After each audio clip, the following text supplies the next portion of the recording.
하나님을 경험하는 삶이 2주 4일째 사과입니다. 하나님은 그의 사람들에게 말씀하신다. 저는 몇 년 전에 한번 젊은 목사님들이 모인 자리에서 강의를 한 적이 있습니다. 제가 첫 번 강의를 마치자 한 목사님이 저를 불러 세우고 이렇게 말했습니다. 나는 하나님께 절대로 당신 같은 사람의 말은 다시 듣지 않겠다고 맹세했어. 당신은 마치 하나님이 개인적이고 실제적으로 당신에게 말씀하시는 것처럼 말하고 있지 않소. 나는 그런 사람을 멸시하는 사람이요. 저는 그에게 물었습니다. 하나님이 당신에게 말씀하시도록 하는데 어려움을 겪고 있습니까? 우리는 시간을 두고 길게 이야기를 했습니다. 얼마 지나지 않아 우리는 무릎을 꿇었습니다. 그는 눈물을 흘리며 하나님께서 자신에게 말씀해 주신 것에 감사를 드렸습니다. 아무도 하나님이 당신에게 말씀하시는 것에 대해 당신을 위축시키게 두지 마십시오. 다음에 성경 구절들을 읽고 질문에 답하시오. 히브리서 1장 1절입니다. 옛적의 선지자들을 통하여 여러 부분과 여러 모양으로 우리 조상들에게 말씀하신 하나님이 요한복음 11장 26절, 14장 26절 보혜사 곧 아버지께서 내 이름으로 보내실 성령 그가 너희에게 모든 것을 가르치시고 내가 너희에게 말한 모든 것을 생각나게 하리라. 요한복음 14장 26절, 요한복음 16장 13절 14절 그러나 진리의 성령이 오시면 그가 너희를 모든 진리 가운데로 인도하시리니 그가 스스로 말하지 않고 오직 들은 것을 말하며 장래일을 너희에게 알리시리라. 그가 내 영광을 나타내리니 내 것을 가지고 너희에게 알리시겠음이냐. 요한복음 8장 47절 하나님에게 속한 자는 하나님의 말씀을 듣나니 너희가 듣지 아니함은 하나님께 속하지 아니하였음이로다. 하나님께 속한 자는 하나님의 말씀을 듣나니 너희가 듣지 아니함은 하나님께 속하지 아니하였음이로다. 자, 문제들을 풀어보겠습니다. 구약시대의 하나님은 어떻게 누구를 통해 말씀하셨습니까? 히브리서 1장 2절 구약에 하나님께서 선지자들을 통하여 여러 모양으로 하나님의 백성인 이스라엘에게 말씀하셨다라는 부분이고요. 신약 시대에는 하나님께서 어떻게 말씀하셨습니까? 성령을 통해서 말씀하셨습니다. 신약 시대에 하나님께서 어떻게 말씀하셨습니까? 마지막 날에 이거는 사실 아들을 통해서 이 점 위로 한번 올라가 보겠습니다. 옛적 선지자들을 통하여 여러 모양으로 우리 조상들에게 말씀하신 하나님이 사실 그 뒷부분인데 마지막 때에는 하나님 아들 예수 그리스도를 통해서 사실은 우리에게 말씀하셨습니다. 그리고 이제 오늘 우리가 읽은 오늘 본문 속에서는 보혜사 성령님을 통해서 우리에게 말씀하셨다 이렇게 이야기할 수 있을 것 같습니다. 요한복음 14장 26절 예수님은 아버지께서 누구를 예수님의 이름으로 보내신 것이라고 보내실 것이라고 약속하셨습니까? 14장 26절 가보겠습니다. 보혜사 곧 아버지께서 내 이름으로 보내실 성령 보혜사 곧 성령 그가 너희에게 모든 것을 가르치시고 내가 너희에게 말한 모든 것을 생각나게 하리라. 아버지께서 내 이름으로 주님의 이름으로 보혜사 곧 성령을 보내실 거다라고 약속하셨습니다. 자, 계속해서 질문해 보겠습니다. 요한복음 14장 26절, 6장 13, 14절에서 나오는 성령님의 역할은 예수님께서 가르치신 것을 생각나게 하시고 진리의 영께서 우리에게 말씀하실 것입니다. 하나님께서 말씀하시는 것을 듣는 자는 하나님께 속한 자들입니다. 하나님의 말씀을 듣지 않는 사람들은 그들이 하나님에게 속하지 않았기 때문이다. 이렇게 말씀하고 계십니다. 정리를 해보겠습니다. 구약 성경에서 하나님은 여러 가지 다른 방법으로 말씀하셨습니다. 예수님의 생애 동안에 하나님은 예수님을 통해서 그의 사람들에게 직접 말씀하셨습니다. 지금은 하나님께서 성령님을 통해 말씀하십니다. 성령님이 당신에게 모든 것을 가르쳐 주실 것입니다. 예수님이 하신 말씀을 생각나게 해 주시고 당신을 진리 가운데로 인도하며 아버지께 들은 말씀을 당신에게 해 주시며 무슨 일이 닥칠 것인지 미리 알려주시고 예수님을 당신에게 증거하시며 예수님께 영광을 돌리실 것입니다. 하나님은 오늘도 정말 그의 사람들에게 말씀하십니까? 하나님은 당신을 쓰고자 하실 때 당신에게 하나님이 일하고 계신 것을 계시하실까요? 그렇습니다. 하나님은 변하지 않으셨습니다. 하나님은 아직도 그의 사람들에게 말씀하십니다. 하나님이 말씀하고 계실 때 어떻게 할 수 있는가? 죄는 우리에게 너무나 큰 영향을 미쳤습니다. 나와 당신과 나는 성령님의 조명하심이 없이는 하나님의 진리를 이해할 수 없습니다. 성령님이 당신에게 하나님의 말씀을 가르치실 때 앉아서 그분에게 응답하십시오. 당신이 기도할 때 성령님이 어떻게 당신의 마음에 하나님의 말씀을 확인시켜 주시는지를 살펴보십시오. 그분이 당신의 주위 환경에서 무엇을 하고 계신지 보십시오. 당신이 기도할 때 말씀하시고 성경을 읽을 때 말씀하시는 하나님이 당신의 주위에서 일하고 계십니다. 하나님을 경험하는 삶의 7가지 실체 중에 4번을 읽은 후 다음 질문에 답해 보십시오. 하나님을 경험하는 삶의 7가지 실제 혹시 기억날지 모르겠습니다. 첫 번째, 하나님이 당신의 주변에서 일하고 계십니다 라는 거였습니다. 두 번째가 하나님께서 당신을 친밀한 관계로 관계를 추구하십니다. 하나님은 당신과 개인적이고 인격적인 관계를 초대하십니다. 두 번째였습니다. 초대하신다.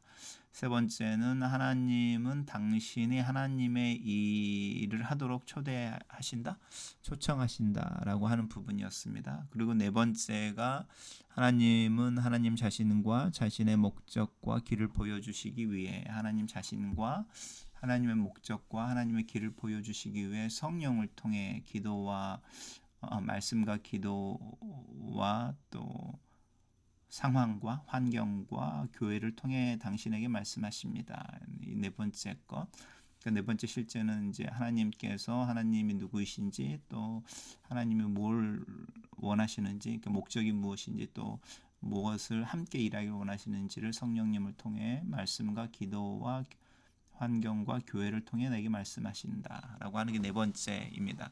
일하고 계신다, 관계를 원하신다, 그리고 하나님의 일로 초대하신다, 그리고 말씀하신다. 그리고 이제 다섯 번째가 우리로 하여금 이제 우리의 삶의 방향을 하나님과 일치하기 위해 우리를 믿음의 갈등 가운데로 몰아내신다라고 하는 부분이었죠.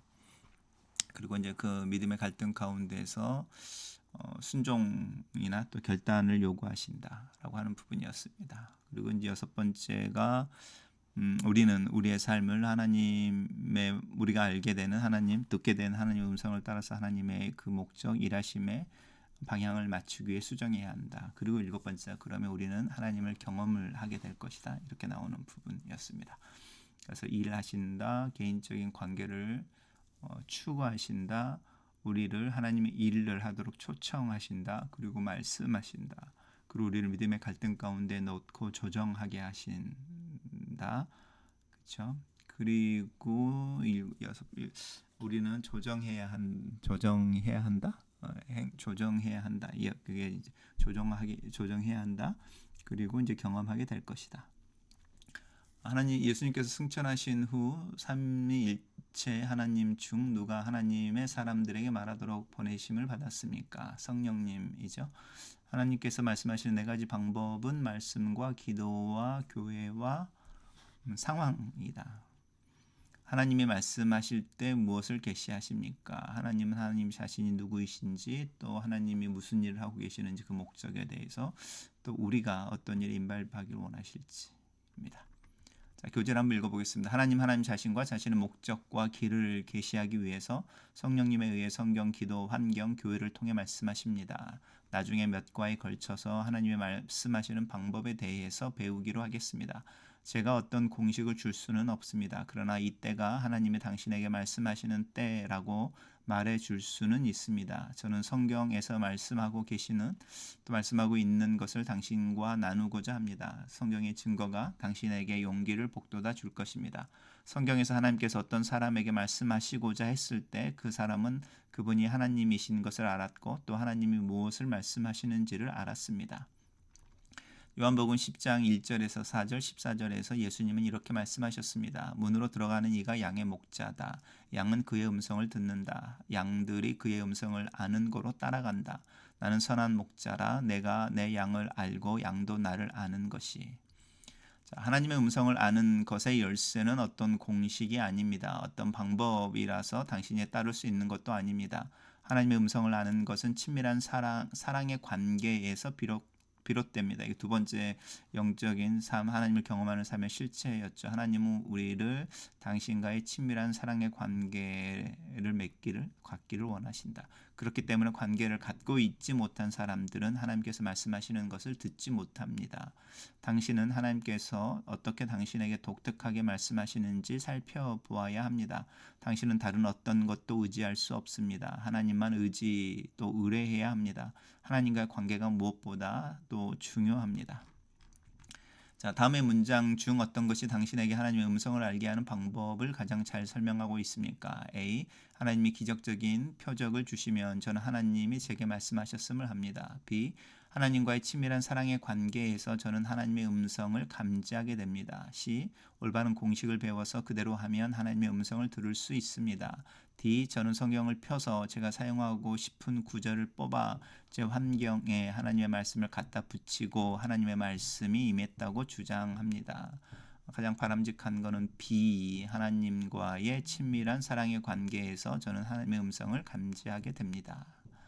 자, 하나님의 음성을 아는 열쇠는 무엇입니까? 하나님과의 관계가 하나님 말씀을 듣는 데 있어서의 열쇠입니다. 그렇죠? B. 바로 위의 질문의 답입니다. A, C, D는 왜 틀립니까? 성경에 보면 가끔 하나님이 기적적인 표적을 통해서 사람들에게 그분의 말씀을 확신시켜 주는 이야기가 나옵니다. 기드온이 그 하나의 예입니다.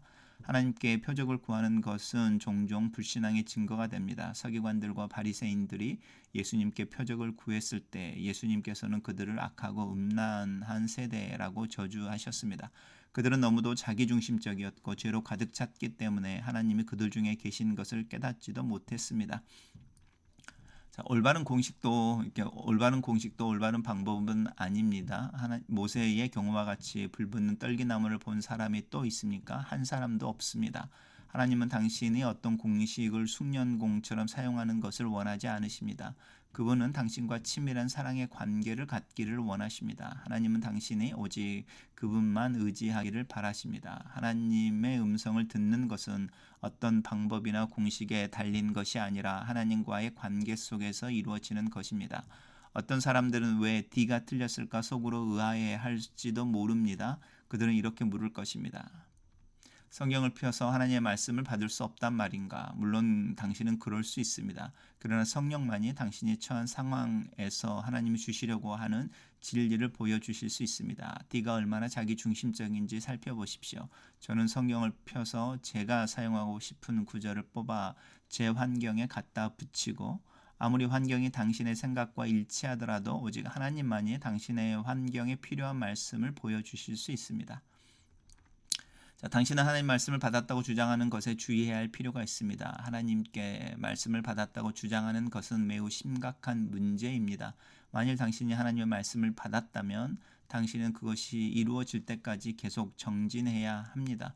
만일 당신이 하나님의 말씀을 받지 않고도 받은 것처럼 이야기하면 당신은 거짓 선지자로 심판대 앞에 서야 합니다. 하나님의 음성을 듣기 위해 노력하는 것과 하나님의 음성을 들었다고 말하는 것은 다른 문제 이고요. 또 하나님의 음성을 들었다라고 하는 것을 표현할 때 하나님이 나에게 말씀하셨다. 내가 하나님의 말씀을 받았다. 라고 이야기하는 것과 하나님이 나에게 이렇게 이야기하시는 것 같아 라든지 또 이런 생각이 든다 라든지 이런 마음을 주셨다 주시는 것처럼 여겨진다 또 주셨다고 생각한다 라고 하는 것은 조금 다른 뉘앙스입니다. 자, 내가 마음속으로 이르기를 그 말이 여호와께서 이르신 말인지 우리가 어떻게 알리요 하리라. 만일 선지자가 있어 여호와의 이름으로 말한 일에 증언도 없고 성취함도 없으면 이는 여호와께서 말씀하신 것이 아니요 그 선지자가 제 마음대로 한 말이니 너는 그를 두려워하지 말지니라. 이 말씀은 이제 거짓 선지자들에 대한 이야기일 수도 있고요.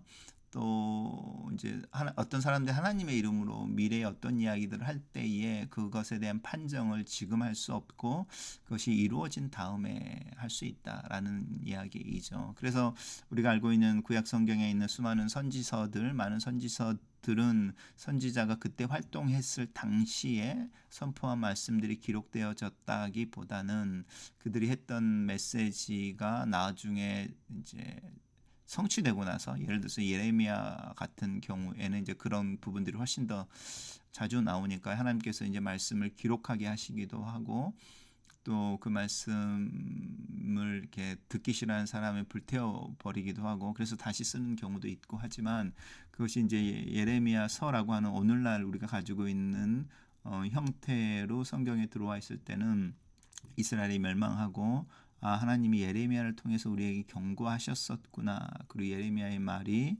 하나님의 말을 맡아서 대언하는 거였구나라고 이제 검증이 되었을 때에 이제 예레미야가 남겼던 또 예레미야의 사역의 증거들 또 그 메시지를 이제 기록 모아서 정리하기 시작했다. 이제 이렇게 이해하는 부분도 있습니다. 그래서 구약 성경에서 거짓 선지자에 대한 벌은 사형이었고 그것을 구별하는 방법은 그들이 한 말이 성취되어졌는가 아닌가라고 하는 부분이죠. 그것은 분명히 아주 무서운 벌, 그 거짓 선지자들에 대한 벌. 하나님께 말씀을 받는 일을 가볍게 다루지 마십시오. 하나님은 당신을 사랑하십니다. 그리고 당신과 친밀한 관계를 원하십니다. 당신이 하나님의 말씀을 구할 때 하나님은 오직 당신이 하나님만 의지하기를 원하십니다. 하나님은 당신이 하나님의 음성을 듣기를 배우고 하나님의 뜻을 알기를 원하십니다. 하나님과 당신의 관계가 하나님이 말씀하실 때 당신은 들을 수 있는 열쇠입니다. 하나님의 관계가 하나님의 음성을 들을 때 또 하나님이 말씀하실 때 우리가 들을 수 있는 열쇠이다. 자, 다음의 기도를 한번 고려해 보십시오. 하나님, 저는 당신과 그런 사랑의 관계를 가짐으로 당신이 말씀하실 때 듣고 응답하게 되기를 기도합니다. 이 기도가 우리의 기도가 되면 좋겠습니다. 잠깐 이 기도 생각하면서 잠깐 기도하면 좋겠습니다. 그렇습니다. 하나님, 하나님과의 개인적인 친밀한 관계를 맺기를 원합니다. 하나님과의 그 인격적이고 개인적인 친밀한 관계를 맺는 것을 하나님이 더 원하시고 하나님이 더 추구하시는 것을 믿습니다.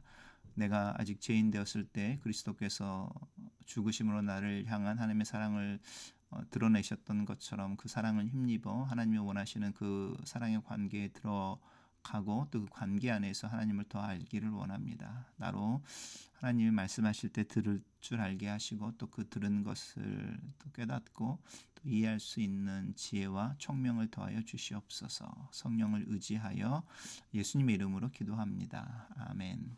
오늘 배운 것을 복습하십시오. 오늘 학습한 내용 중에 하나님께서 당신으로 하여금 이해하고 배우고 실천하기를 원하는 구절이나 성구를 하나 둘쯤 지적해 주시기를 기도하십시오.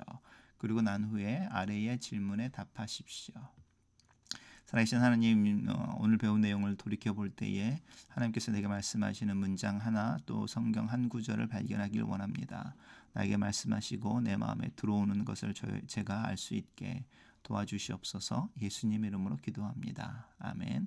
자, 우리 교재를 위로 옮겨서 한 번 더 살펴보겠습니다.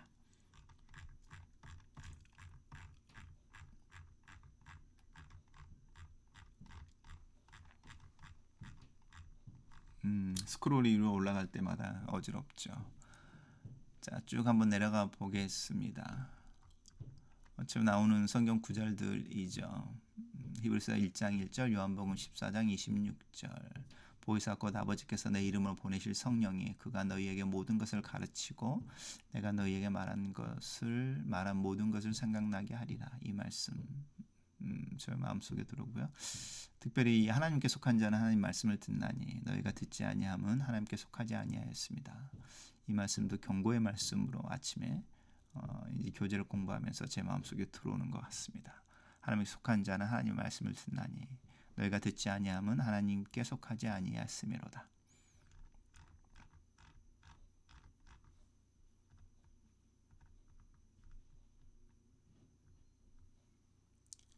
자, 당신이 하나님의 음성을 듣는 데에 어려움을 겪고 있다면 당신의 그리스도인 생활의 가장 중요한 부분에 이상이 있는 것이다. 이 부분도 이렇게 들어오고요.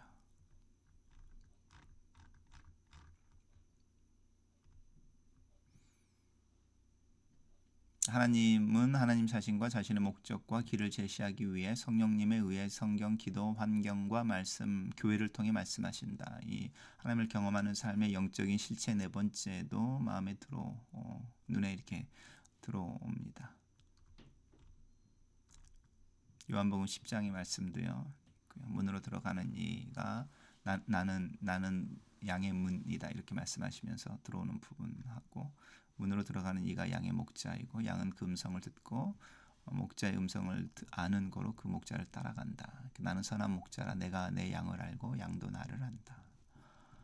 요한복음 10장의 말씀입니다.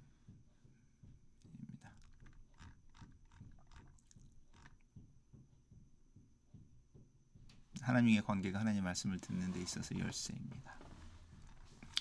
두 가지를 선택해 봤습니다. 하나님 말씀을 듣는 것의 키, 열쇠는 하나님과의 관계이다. 이렇게 양은 그의 목자를 알고 양은 그 목자의 음성을 아는 거로 그를 따라간다. 요한복음 10장의 말씀인데 조금 더 구체적으로 좀 기록해서 오늘 하루 좀 기억하고 암송해야겠습니다. 자, 기도로 마쳐보겠습니다. 살아계신 하나님께서 예수 그리스도를 구주로 보내주시고 나의 선한 목자가 되게 하신 것을 감사합니다. 나로 주님을 따르는 양으로 또 예수 그리스도를 목자로 경험하는 하루하루를 살게 도와주시옵소서. 말씀하실 때에 그 말씀을 알아차리게 하시고 그 말씀을 들을 때에 순종할 줄 알게 하시고 또 따라 나설 줄 아는 용기를 더하여 주시옵소서. 하나님의 음성을 듣는다고 하는 부분이 영적인 신비가 아니라 내 일상의 실제가 되게 은혜를 더하여 주시고 그 삶을 경험하기 위해 하나님과의 친밀한 또 개인적인 관계를 추구하고 또 유지하는 데 시간을 드릴 줄 알게 하시옵소서. 예수님 이름으로 기도합니다. 아멘. 자, 우리 오늘 배웠던 내용 요점 요약하고 오늘 공부를 마치겠습니다. 이과의 요점입니다. 하나님은 변하지 않으셨다. 하나님은 아직도 그의 사람들에게 말씀하고 계신다. 하나님의 음성을 듣는데 어려움을 겪고 있다면 그리스도인 생활의 가장 중요한 부분, 하나님과 친밀한 관계를 의미하겠죠. 거기에 문제가 또 이상이 있는 것이다. 하나님은 성령님과 더불어 성경, 기도, 환경과 교회를 통해 자신에 대해서 또 자신의 뜻과 방법에 대해서 말씀하신다. 영적 실체 7가지의 네 번째. 하나님의 음성을 듣는 일은 하나님과 친밀한 사랑의 관계를 맺는 데서 비롯된다. 오늘 제가 선택한 오늘의 구절입니다. 하나님의 음성을 듣는 일은 하나님과 친밀한 사랑의 관계를 맺는 데서 비롯된다. 자, 오늘 하루도 또 승리하시기 바랍니다.